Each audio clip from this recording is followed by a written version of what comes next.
तो नमस्कार, मैं फिर से उपस्थित हुआ हूँ आपके इस YouTube चैनल में। जैसा कि मैं आपको हिंदी कक्षा 12 का पढ़ा रहा हूँ, उसमें मैं संस्कृत में आपको संस्कृत भाषा महत्वम पढ़ा दिया हूँ। और आज मैं आपको तीसरा चैप्टर आत्मज्ञ एवं सर्वज्ञ, संस्कृत भाषा महत्वम दूसरा चैप्टर था। पहला चैप्टर इस बार कोरोना की वजह से कट गया है, दूसरा पढ़ना है, उसके बाद तीसरा पढ़ना है। तो तीसरा चैप्टर आपको पढ़ाने चल रहा हूँ। आत्मज्ञ, आत्म माने आत्मा का, ज्ञान माने ज्ञान, एवं माने ही आत्मा का ज्ञान ही सर्वज्ञ, सब कुछ ज्ञान है। सारा ज्ञान, आत्मा का ज्ञान ही सब कुछ ज्ञान है। मतलब जिसको आत्मा का ज्ञान हो गया, समझो उसको सारा ज्ञान हो गया, संपूर्ण ज्ञान हो गया। तो सबसे पहले मैं इस पाठ का आपको सारांश बता देता हूँ। एक ऋषि थे जिनका नाम था याज्ञवल्क। याज्ञवल्क नाम के ऋषि थे और उनकी दो पत्नियां थी। एक का नाम था कात्यायनी और एक का नाम था मैत्रेयी। तो याज्ञवल्क अब संन्यास लेना चाहते हैं। ऋषि मतलब अब गृहस्थ आश्रम को छोड़कर, अपने घर को छोड़ करके वो बाबा बनना चाहते हैं। जैसे आज के ज़माने में बाबा कहते हैं, सन्यासी हो जाना। तो सन्यासी होना चाहते हैं और वो इसलिए सोच रहे हैं कि मैं चला जाऊंगा तो मेरी दो पत्नियां आपस में लड़ाई करेंगी, झगड़ा करेंगी। इसलिए वो क्या काम कर रहे हैं, अपनी दोनों पत्नियों को के बीच में धन दौलत का, जमीन जायदाद का बंटवारा कर देना चाहते हैं। इसलिए उन्होंने सबसे पहले मैत्रेयी को बुलाया। तो वही है, सुनिए। याज्ञवल्क ने मैत्रेयी उवाच, मैत्रेयी से कहा, मैत्रेयी, हे मैत्रेयी, उद्यानस्थ माने गृहस्थ आश्रम को, अहम माने मैं आज गृहस्थ आश्रम से, उद्यानस्थ माने गृहस्थ आश्रम से, अहम माने मैं, अस्मात् माने अन्य ही, स्थानम माने स्थान पर, अस्मि जाना चाहता हूँ। आज मैं इस गृहस्थ आश्रम को छोड़ करके अन्य स्थान पर अर्थात संन्यास ग्रहण करने जा रहा हूँ। तो याज्ञवल्क ने मैत्रेयी से कहा, हे मैत्रेयी, उद्यानस्थ माने गृहस्थ आश्रम को छोड़ करके, अहम माने मैं, अस्मात् स्थानम असि, अन्य स्थान पर जाने वाला हूँ, अर्थात संन्यास ग्रहण करने वाला हूँ। ततने अनया, इसलिए मैं, अनया कात्यायनया, इसलिए मैं क्या करना चाहता हूँ, कात्यायनी से तुम्हारा विच्छेदम माने बंटवारा, कर्वाणी माने कर देना चाहता हूँ। इसलिए मैं तुम्हारा कात्यायनी से बंटवारा कर देना चाहता हूँ। मैत्रेयी उवाच, मैत्रेयी ने कहा, यदि मुझको यह सर्वा माने संपूर्ण, पृथ्वी माने पृथ्वी का, वित्तेन माने धन, पूर्ण माने पूर्ण रूप से, कह रहे हैं कि यदि संपूर्ण पृथ्वी का धन हमको पूर्ण रूप से मिल जाए, तत् किम, तब मैं क्या, तेन अहम अमृता, तेन अहम माने मैं, अमृता माने अमर, श्यामिति माने हो सकती हूँ। यदि ये संपूर्ण पृथ्वी का धन हमको मिल जाए तो क्या मैं अमर हो सकती हूँ। यदि अयम सर्वा, यदि मुझको, सर्वा माने सभी, पृथ्वी माने पृथ्वी का, वित्तेन माने धन, पूर्णा से पूर्ण रूप से मिल जाए, तो तत् माने क्या, किम माने क्या, तेन अहम माने मैं, अमृता माने अमर, श्यामित माने हो सकती हूँ, तब मैं क्या अमर हो सकती हूँ। याज्ञवल्क उवाच, याज्ञवल्क ने कहा, नेति नहीं। याज्ञवल्क ने कहा नहीं। तो याज्ञवल्क ने मैत्रेयी से कहा, फिर से आप सुनिए।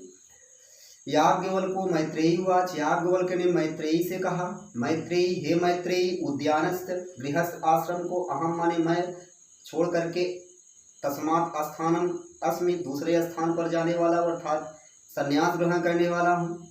ततने अनया, इसलिए मैं तुम्हारा कात्यायनी से विच्छेदम कर्वाणी, बंटवारा कर देना चाहता हूँ। तो मैत्रेयी उवाच, मैत्रेयी ने कहा, यदि यम सर्वा पृथ्वी वित्तेन पूर्णा स्यात्, यदि इस पृथ्वी का संपूर्ण धन हमको मिल जाए, यदि अयम सर्वा पृथ्वी, संपूर्ण पृथ्वी का वित्तेन माने धन पूर्ण रूप से हमको मिल जाए, तत् किम तेन अहम अमृता स्यामति, तब मैं क्या अमरता को प्राप्त कर सकती हूँ। याज्ञवल्क्य उवाच, याज्ञवल्क्य ने कहा, नेति नहीं। फिर याज्ञवल्क्य कह रहे हैं, यथैव माने जैसा, उपकरणवताम जैसा साधन से संपन्न लोगों का, उपकरण माने साधन, उपकरण माने साधन, यथैव माने जैसा, जैसा साधन से संपन्न लोगों का जीवनम माने जीवन होता है, तथैव ते जीवनम स्यात्, वैसा ही तुम्हारा जीवन हो जाएगा।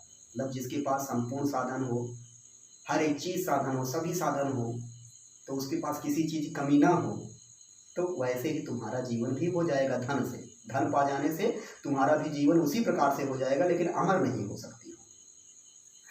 तो यथैव माने जैसा उपकरणवताम साधन से संपन्न लोगों का जीवन होता है, तथैव ते जीवनम स्यात्, वैसा ही तुम्हारा जीवन हो जाएगा। अमृतस्तु नास्ति वित्तेन इति, अमरता नहीं शास्त्र मिल सकती है वित्तेन माने धन से, अमरता कभी भी धन से नहीं मिल सकती है। अमृतस्य माने अमरता, न माने नहीं, शास्ति माने मिल सकती है, वित्तेन माने धन से, अमरता कभी भी धन से नहीं मिल सकती है। सह मैत्रेयी उवाच, तब मैत्रेयी ने कहा, एन अहम अमृता श्याम, जिससे मैं अमर न हो सकूं, एन माने जिससे, अहम माने मैं, अमृता माने अमर, श्याम जिससे मैं अमर ना हो सकूं, ना अहम ना हो सकूं, जिससे मैं अमर ना हो सकूं, किम अहम तेन कुर्याम, मैं उसका क्या करूंगी, मतलब उस धन का मैं क्या करूंगी जिससे मैं अमर ना हो पाऊं। एन अहम जिससे मैं ना अमृता अमर ना हो पाऊं, किम तेन कुर्याम, मैं उस धन का क्या करूंगी। यदेव भगवान, हे भगवान, केवल अमृत तत्व साधनम, केवल अमरता के साधन को जो जानते हो, जानाति माने जानते हो, तदैव में ब्रूहि, वही मुझको बताओ। यदैव भगवान, हे भगवान, केवल अमृत साधनम, केवल अमरता का जो साधन जानते हो कि जिससे मैं अमर हो जाऊं, वही मुझको बताओ। तदैव में ब्रूहि, वही मुझको बताओ। याज्ञवल्क्य उवाच, याज्ञवल्क्य ने कहा, प्रिया न सती, हे सती अर्थात हे पतिव्रता स्त्री, तुम मेरी अत्यधिक प्रिय हो, तुम मेरी अत्यधिक प्रिय हो। और प्रिया न भासते, इसलिए प्रिय बोल रही हो, इसलिए प्रिय बोल रही हो, तुम मेरी अत्यधिक प्रिय हो, इसलिए क्या बोल रही हो, प्रिय बोल रही हो। यही उपविश्य, यहाँ पर बैठो, यही उपविश्य, यहाँ पर बैठो। व्याख्याम से, व्याख्या करता हूँ, अमृत तत्व साधनम, अमरता के साधन की। यहाँ पर बैठो और मैं तुमको अमरता के साधन की व्याख्या कर रहा हूँ, अर्थात बता रहा हूँ। तो या फिर से दूसरा पैराग्राफ देखिए, यथैव जैसा, उपकरणवताम माने साधन से संपन्न लोगों का जीवनम माने जीवन होता है, तथैव ते जीवनम स्यात्, वैसा ही तुम्हारा जीवन हो जाएगा।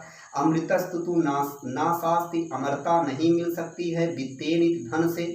सह मैत्रेयी उवाच, तब मैत्रेयी ने कहा, एन अहम अमृता स्यात्, जिससे मैं अमर न हो सकूं, किम अहम तेन कुर्याम, मैं उस धन का क्या करूंगी। यदैव भगवान, हे भगवान, केवल अमृत साधनम, जो जानात, जो केवल अमरता का साधन जानते हो, तदैव में ब्रूहि, वही मुझको बताओ। याज्ञवल्क्य उवाच, याज्ञवल्क्य ने कहा, प्रिया न सती प्रिय तुम प्रियम भासते, हे प्रिय तुम मेरी अत्यधिक प्रिय हो, सती हो, पतिव्रता स्त्री हो, इसलिए तुम प्रिय बोल रही हो। यही उपविश्य, यहाँ बैठो। व्याख्यास में माने व्याख्या करता हूँ, ते अमृत तत्व साधनम, अमरता के तत्व के साधन की, अर्थात अमरता के साधन की मैं अभी व्याख्या कर रहा हूँ, यहीं पर बैठो। विश्वास है कि आपको मेरा ये लेक्चर अच्छी तरह से समझ में आया होगा। खूब बढ़िया मन लगा कर पढ़िए, और मैं आप लोगों के लिए, क्या आपके लिए ये वीडियो दे रहा हूँ, जिससे आप अपने इंटर की परीक्षा को हिंदी में कहीं भी आपको दिक्कत नहीं होगी। ज़रूरत पड़ेगी तो अन्य विषयों के भी मैं आपको लेक्चर दूंगा, और इसी आशा के साथ कि आप बढ़िया से पढ़ोगे।